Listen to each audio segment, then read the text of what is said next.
Radical Relay is a brand new app headed our way, intended to close a significant gap for women of color and the maternal health they receive. I call it Health in the Hood, but really uplifting voices and uplifting our power and experience to transform healthcare in a way that is equitable for everyone. Ivelisse Andino is the South Bronx woman behind the concept. She says she was inspired by two major life events: her mother's cancer diagnosis and the birth of her son.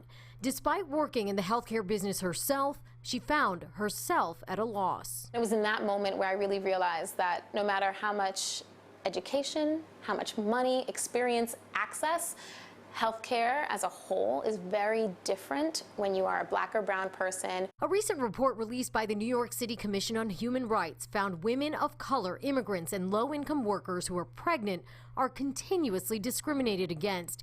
Where it is perhaps most alarming is here in the South Bronx, where city health officials say there is the highest rate of pregnancy-related health complications. Women and folks who are going through their pregnancy, are really not only not being heard, but being turned away when they are their most vulnerable and need the most support. Set up as a chat-based app, Radical Relay will offer real advocacy and help 24 hours a day, 7 days a week.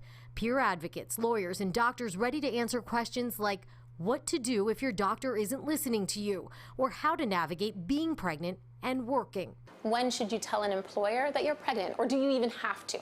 Legally, you don't.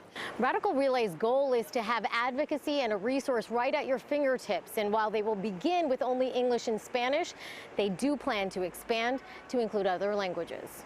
We call it like your feisty aunt on the side. And you'll have it available on your phone beginning at the end of August. Andino says she's already hearing from other U.S. cities interested in bringing Radical Relay to their own residents. In the South Bronx, Narmeen Chaudhry, Pix 11 News.